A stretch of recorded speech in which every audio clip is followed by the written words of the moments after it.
Welcome to my channel Phi Concepts CHM.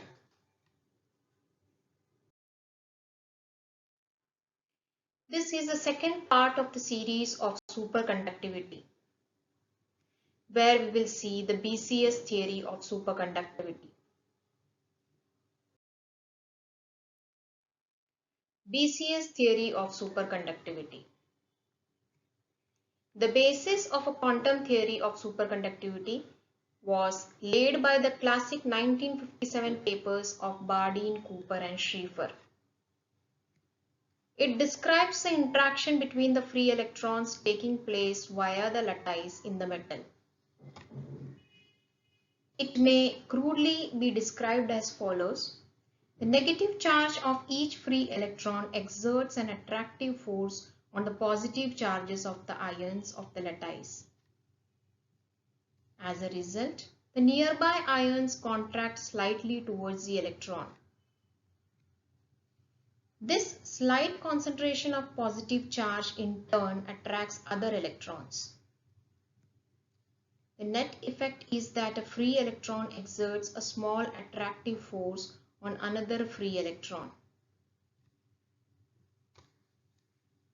This electron-electron force is too small to be of any consequence at normal temperatures.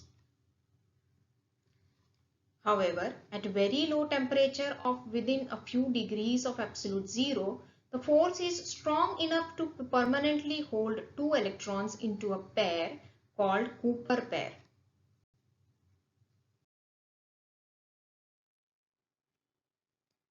For two electrons to become bound into a Cooper pair, it was shown that they must, in the equilibrium condition, that is with no current present, have equal but opposite momenta.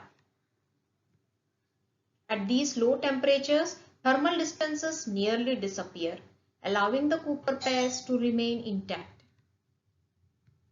In superconductors, the interaction of electrons and phonons is modified in the sense that the electrons may no longer be independent, but are bound together in Cooper pairs, which can drift through the material when current flows.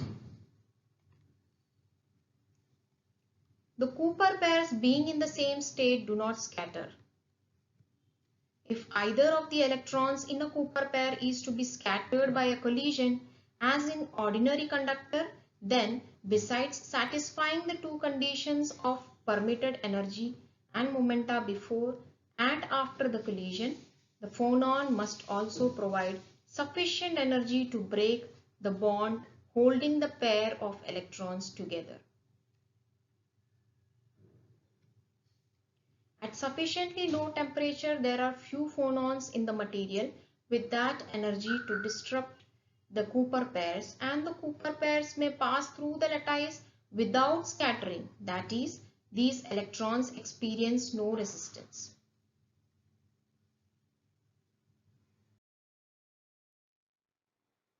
Thank you for watching this video.